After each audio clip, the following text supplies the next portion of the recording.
colère fait défaut dans notre témoignage. La colère,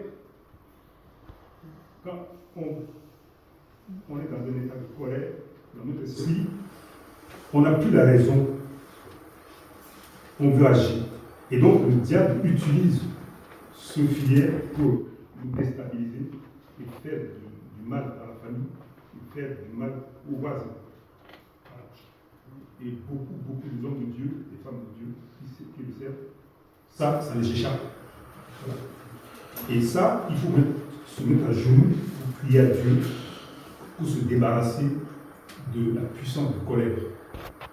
Jésus, lui, il avait manifesté sa colère une fois dans le temple, quand il a chassé les vendeurs d'oiseaux et des animaux. Voilà. C'est là qu'on a parlé de la colère de Jésus. Voilà. Et sinon, la colère devant Dieu est grave. C'est un péché. Ça détruit la colère. Ça détruit une famille. Ça détruit une vie. Donc, le thème, c'est ça. On va commencer à lire dans le texte Genèse chapitre 4, versets 5 à 11.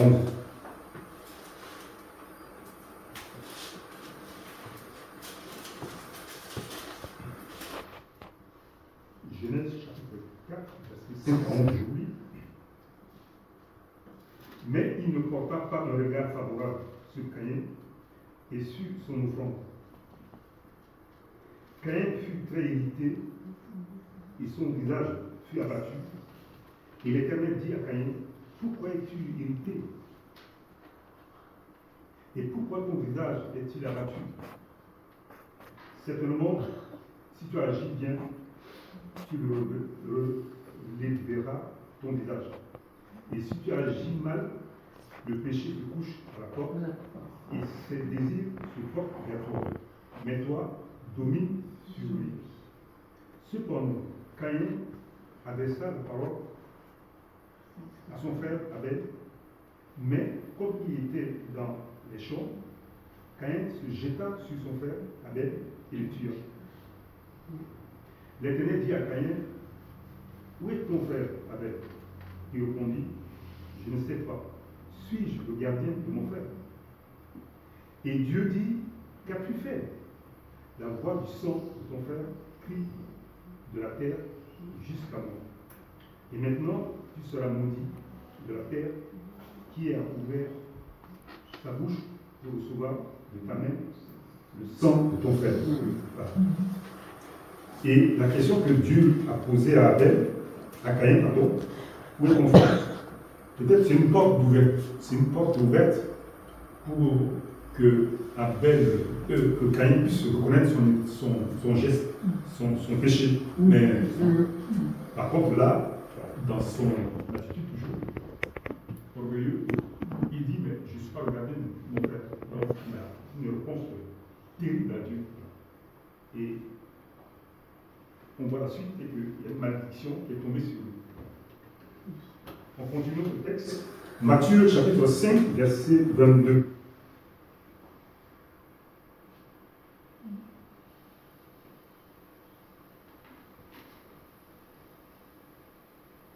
Devant Dieu, la colère contre une sœur ou un frère dans l'église, c'est terrible aussi. Ça, il faut que nous veillons là-dessus. Que s'il y a un problème avec un frère ou une sœur dans l'église, vite fait, tu règles. Mais ne pas que ça passe au moins 1 heure, 30, 1 heure ou une journée, une semaine. C'est pas possible. Ça te bloque. Et l'Esprit de Dieu est attristé. Donc, Matthieu chapitre 5, verset 22. Mais moi, je vous le dis, quiconque se met en colère contre son frère mérite d'être puni par les juges. Que celui dira à son frère, Raka, mérite d'être puni par le cendrier. Donc c'est responsable de l'Église. Et que celui qui lui dira, insensé, mérite d'être puni par le feu de la giette. C'est fort ça. Voilà ce que Jésus prononce sur un état de colère. Quand tu es dans un état colérique devant Dieu. Troisième lecture, Proverbe chapitre 14, verset 29 à 30. Celui qui est là en colère, c'est une personne prudente.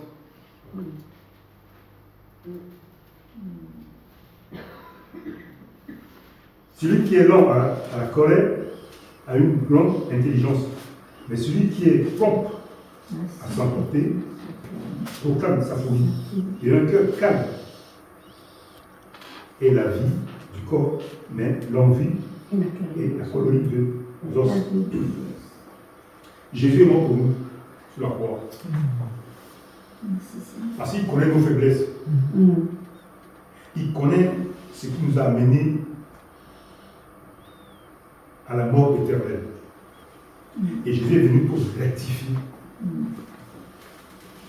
Donc, chaque erreur, chaque marche qui n'est pas fidèle devant Dieu, Dieu le met le doigt dessus. Et nous, les chrétiens, Dieu nous avertit. Dieu nous dit, faites attention à cette attitude, à ce caractère. Il sait tout quoi. Mais nous, on voit dans l'aspect, mais le profondeur d'être un colérique, ça te fait un détour. Ça t'amène loin. Vous et moi, par rapport à nos voisins, par rapport à ce que nous écoutons dans la télé, on a vu comment la colère a amené les hommes et les femmes pour se détruire. La guerre dans le monde, à cause de la guerre, l'orgueil. Je vais me laisser faire. Quand je dis, on te donne un coup sur la droite, tends-lui l'autre visage. Pourquoi? Jésus sait pourquoi. Jésus sait que c'est dans la douceur, dans le calme, que tu peux apaiser toute situation terrible. Jésus est venu pour ça, sur la croix. Parce que quand le Père a coupé le lien entre lui avec Adam et Ève, l'homme est abandonné à lui-même. Dans le jardin d'Éden, quand Abel et Caïn se trouvaient sur le champ visuel de Dieu, ce sont deux hommes maintenant sans Dieu. Ils n'ont plus de repère. Donc la jalousie t'emporte facilement. On te marche sur le pied, tu veux te défendre parce que tu es Dieu, de toi-même. Tu n'as pas de questions à poser à qui que ce soit. Tu fais ta justice tout seul. Tu es suffisant tout seul. Tu es Dieu de toi-même. Donc tu fais ce que tu veux. Et ça nous amène à la mort. Tu as un mari, je vais en avoir 2 ou 3, 4. Tu as une femme, je vais en avoir 2 ou 3, 4. On fait ce qu'on veut. Et ça nous amène à la mort. C'est pourquoi Jésus est venu après cette coupure du jardin d'Éden entre l'homme et Dieu pour réparer toutes ces choses. Pour que nous, vous et moi maintenant, on suive ce programme que Jésus nous a établi, les 10 commandements. Le diable n'aime pas écouter les commandements de Dieu. Souvenez-vous, quand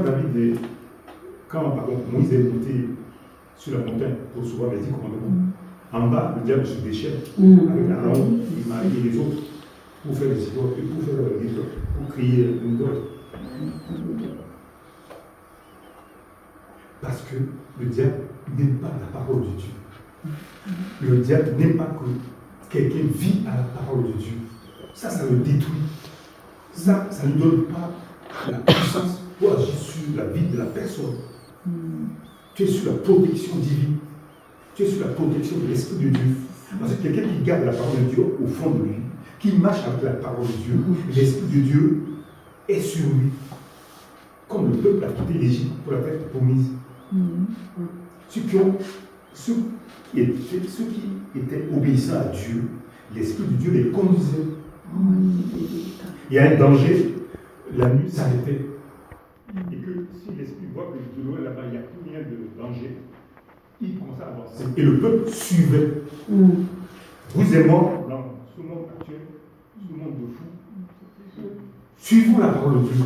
Vivons la parole de Dieu. Prions que Dieu nous donne cette volonté de l'écouter, de marcher avec nous. Mais ça va gêner le diable. Il va toujours venir en charge. Il va nous provoquer.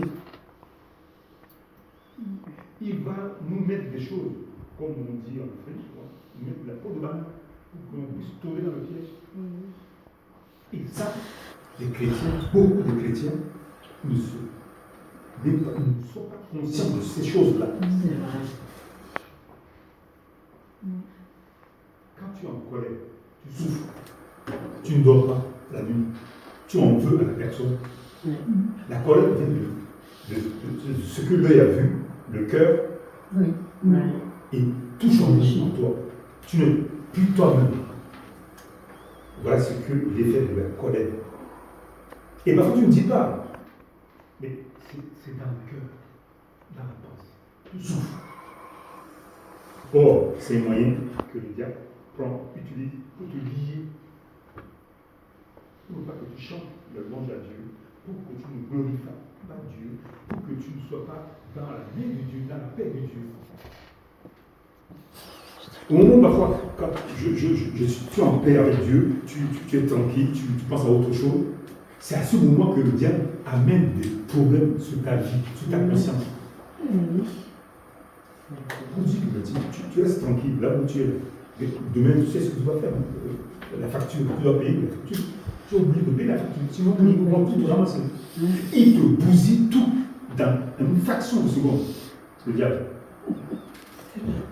Moi, quand je reçois ça dans ma pensée, je dis c'est au nom de Jésus, esprit du diable, quitte-moi. La facture ou pas la facture, j'ai ma paix avec Dieu. Il faut s'habituer à faire cela dans vos pensées, dans vos cœurs, frères et sœurs. Je l'ai vécu, c'est pourquoi je vous le dis. Le diable, son but, c'est de vous tenir, c'est de vous faire souffrir. Mais regardez au-dessus de lui, regardez au-dessus de vos problèmes. Crie à Dieu dans le secret. C'est Jésus. Regarde ma situation. Ne me laisse pas tomber. Tous ceux, vous priez. Et vous verrez la délivrance. Que Dieu va vous accorder. Même pas aujourd'hui, demain ou après-demain, Dieu va le faire. On a un Dieu vivant, on a un Dieu puissant. Amen. Mais la colère nous fait souffrir. La colère nous tient. La colère nous amène dans la peur, la crainte. Et ça, on ne peut pas passer pour ça. Seigneur, délivre-moi de la colère. Seigneur, donne-moi la maîtrise de soi. Seigneur, donne-moi la paix qui vient de toi. On ne doit pas passer. Parce qu'on n'a pas réalisé encore l'importance de la colère et les conséquences de la colère en nous. Ça détruit une famille, ça détruit les enfants, les voisins. Quand on n'est pas un homme calme, doux, solide. J'ai dit dans la Bible, parce que Jésus c'est l'exemple parfait. La seule colère de Jésus, c'est quand il a chassé les commerçants dans le temple. Vous verrez que dans la Bible, on n'a pas parlé de ça. En dehors de ça, on n'a plus parlé de la colère de Jésus. Ce matin, Dieu m'a mis ça au cœur pour vous dire, débarrassons-nous de la colère, d'irritation. Ça nous fait souffrir. Ça souffrit nos familles, nos enfants. 1 Timothée, chapitre 2, verset 8.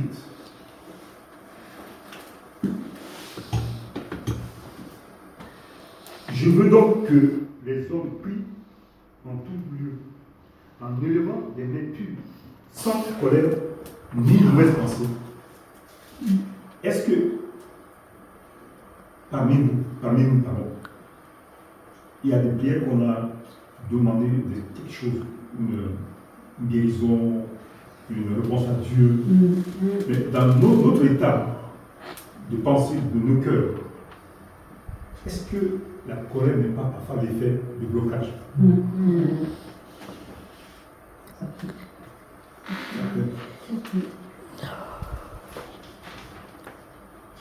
Proverbe chapitre 16, verset 32.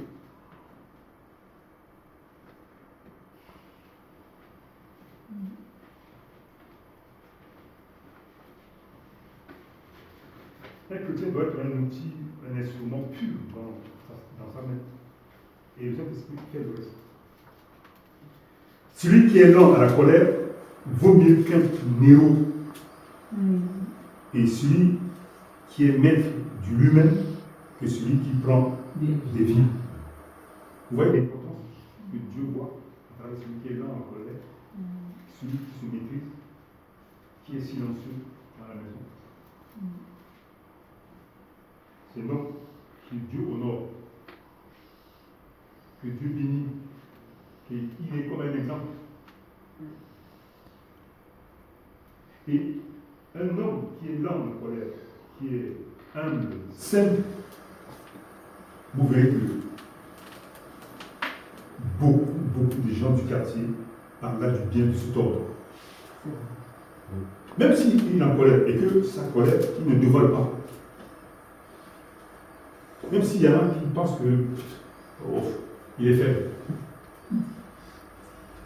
Mais quelqu'un qui se maîtrise, qui est calme, Dieu le bénit et Dieu le bénira sa famille. Adoptons cette attitude-là.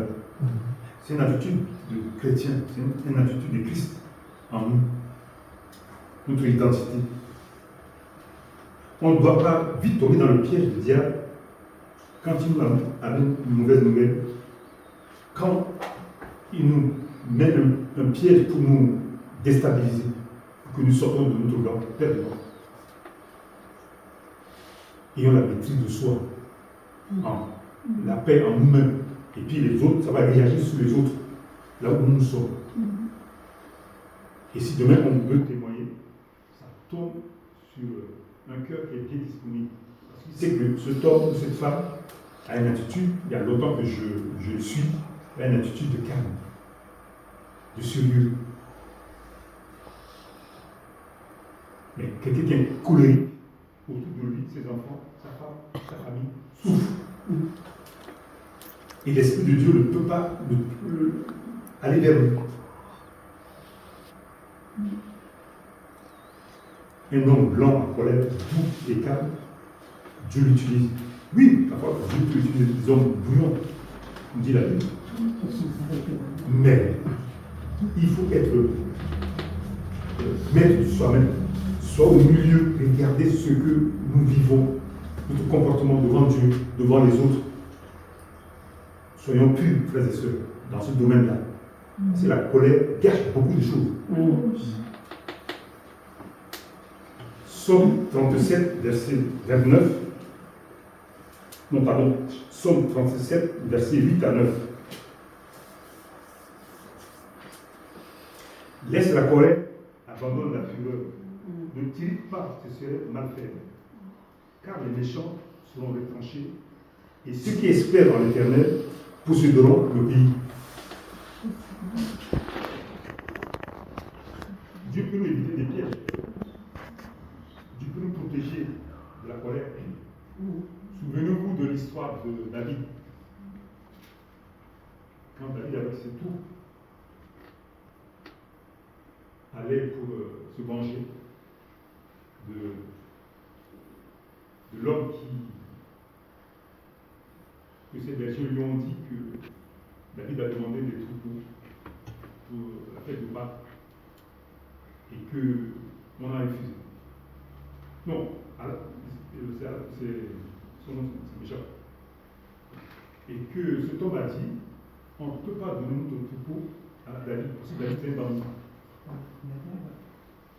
Exactement. Et David, qu'est-ce qu'il a fait? Quand David a écouté ce propos des bergers, David s'est mis en colère. David s'est armé Et David allait pour finir avec cette famille. Mais Dieu a envoyé la femme de cet homme devant David. Abigail qui devenait épouse, qui est devenue son épouse.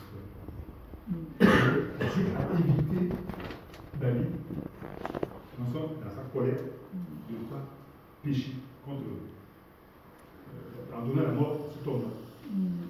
Mais après, Dieu a réglé vite le problème à sa manière. Dans notre colère, enfin, Dieu peut se souvenir de nous et nous protéger, nous bien sûr. Parce que Dieu sait que la colère, ça nous amène tout droit dans un état de péché, de mort. C'est pourquoi l'état d'esprit, de cœur d'un homme de Dieu, d'une femme qui sert dans l'Église, doit avoir cette maîtrise de soi, doit aimer les autres, prier pour les autres, même s'ils écoutent une mauvaise nouvelle, même si les gens pour lui ont dit, voilà, telle soeur, tel frère ont dit des choses comme ça sur ton dos, il doit rester calme. Il dit, mais si la soeur a dit ça ou le frère a dit ça, c'est mon frère, c'est ma soeur, je dois l'aimer toujours par l'amour de Christ. Et aller vers lui, pour dire, mais ma soeur ou mon frère, qu'est-ce que j'ai fait? Mais dans un état d'esprit d'amour de Christ, manifesté sur la croix pour moi, et pour lui. Ma soeur, mon frère, qu'est-ce que j'ai fait de mauvais? Mais ne pas être agressif, ne pas être violent, ne pas être vulgaire. Ce n'est pas la nature d'un homme ou d'une femme de Dieu. Ça déshonore l'Esprit de Dieu en nous. Après ça, on peut aller témoigner? Non, on ne peut pas aller témoigner. Ce n'est pas possible. Parce qu'on a mis notre témoignage en l'air. De la colère. Jésus, ou l'Esprit de Dieu, peut nous aider à nous débarrasser de ces choses-là, cet esprit de colère, d'irritation. On peut demander à Dieu de nous aider, d'avoir la maîtrise de soi. Et l'Esprit de Dieu qui nous écoute peut nous aider à nous stabiliser. Et nous donner une identité de Christ en nous. La patience, l'amour pour notre prochain, pour notre ennemi même. Ça, si on demande à Dieu, Dieu nous donne. Mais si on ne demande pas, Dieu ne peut pas nous donner. Demandons cela, frères et sœurs, quand on se met à jour, maîtrise de soi. Bon, la colère, pour beaucoup d'hommes ou de femmes, c'est montrer sa vérité, montrer sa force, montrer sa puissance. Ah là, il est ténébré, là, il ne faut pas dire ça. Frères et sœurs, on n'est rien. On ne peut pas résoudre tout, c'est pas possible. Mais par contre, on dit souvent, celui qui est calme, c'est de l'eau profonde et dangereux. Parfois, l'homme, on dit ça, de la nature de l'homme. Mais en tout état, dans toutes ces choses, ces deux caricatures, quand je suis avec Dieu, quand je suis avec l'Esprit de Dieu en moi, je suis calme. J'ai la paix de Dieu en moi. Et c'est l'Esprit de Dieu qui est en moi qui va juger la situation des choses.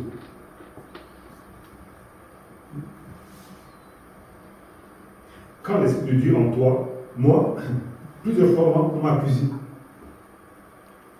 Et ceux qui m'ont accusé, ceux qui étaient en colère contre moi, après 2 ou 3 jours, sont revenus vers moi.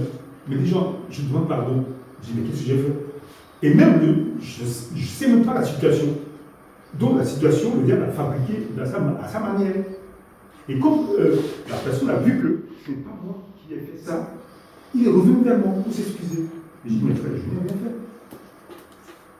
Ce n'est pas moi qui a fait la justice, c'est Dieu qui a fait la justice. Amen. Amen. Je sais, c'est pas facile d'écouter et de rester calme et de patienter pour voir la main de Dieu sur ta vie. On veut, dans notre nature, réagir très vite pour nous justifier. C'est vrai. Mais parfois, en voulant se justifier, on fait mal. On fait encore plus mal. C'est vrai. Et si on laisse Dieu agir, Dieu a sa manière d'agir. Amen, amen. Pour confondre ceux qui nous accusent. Frères et sœurs, on est rentré dans le jour de baptême, on est sorti avec une autre nature en l'identité de Christ. Amen. Il faut la vivre, il faut mettre en pratique la nature de Jésus. C'est vrai. Et il y aura un changement capital dans notre vie. Mais si nous écoutons juste la parole de Dieu et on ne met pas la pratique, c'est difficile.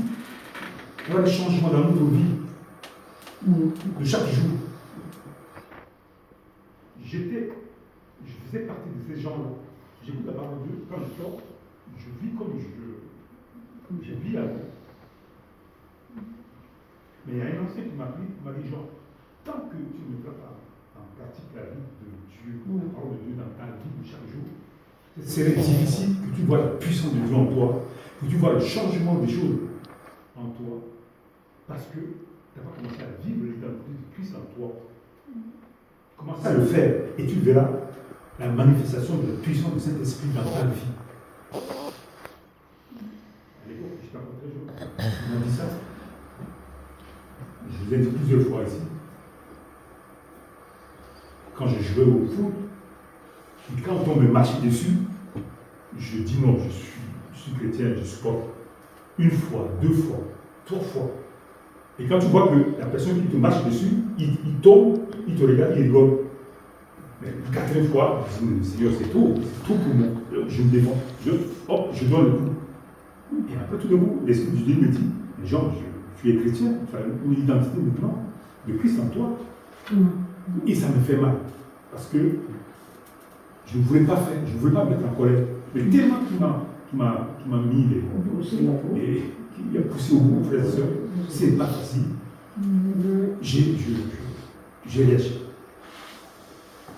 Et petit à petit, Dieu commence à me transformer ce domaine de maîtrise de soi, de la colère, d'éviter la colère, en partant de là. Il y a des choses que vous ne voulez pas entendre. Vous allez écouter. Et à ce moment, Dieu va te dire, ma fille, mon garçon, maîtrise-toi. Et ce ne serait pas facile. Et si tu sors vainqueur, tu sors gagnant, Dieu en haut, il te bénit. Amen, amen. Et sur tout le long de ton cheminement, Dieu sera avec toi. Oh, tu auras des humiliations, tu auras de mépris, tu auras de difficultés. Mais si je respecte Dieu, si je respecte la volonté de Dieu, qui est de meilleur que d'écouter les autres? Mieux vaut me plier devant la parole de Dieu que de plier au monde de ce monde. Le monde de ce monde qui parle que de l'orgueil, qui parle que tu es beau, tu es fort, tu es puissant. Mieux vaut écouter Dieu, écouter la parole de Dieu. Et quand tu écoutes la parole de Dieu, tu es heureux. Tu vis avec l'Esprit de Dieu en toi. Et l'homme, quelle qu'il soit sa puissance, ne pourra rien te faire t'atteindre.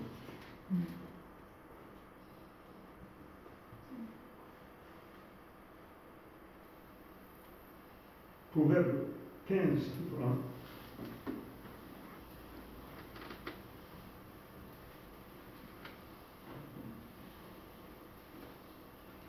Jean, j'ai pas compris. Proverbe chapitre 15, chapitre 1.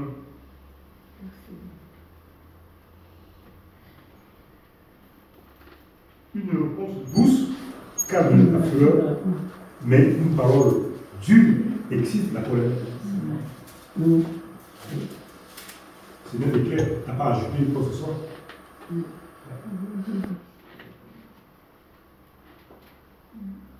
2 Pierre chapitre 1, verset 5 à 8.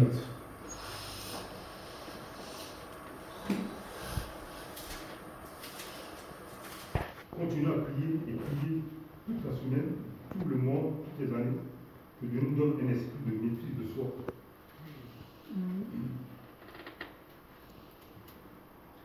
À cause de cela même, faites tous vos efforts pour joindre à votre foi la vertu.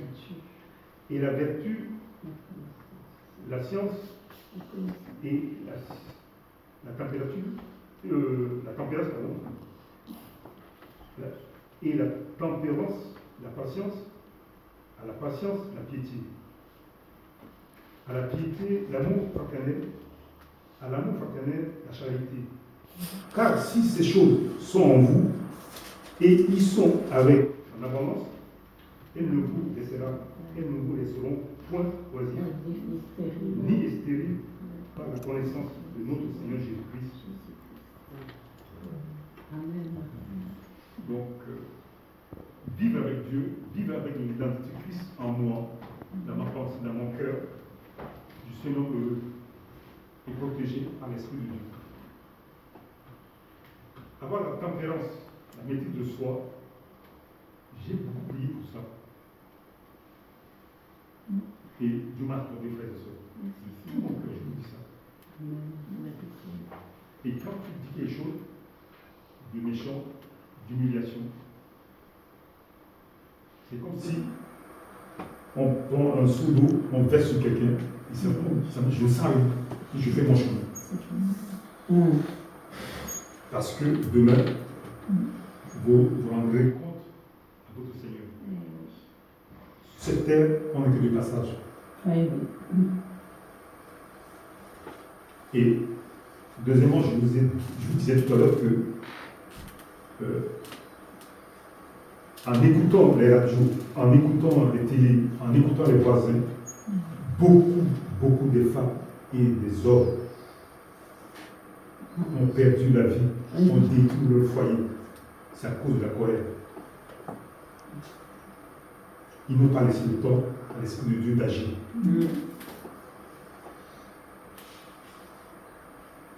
La colère, pour nous, humains, c'est qu'il était méchant, il était dangereux.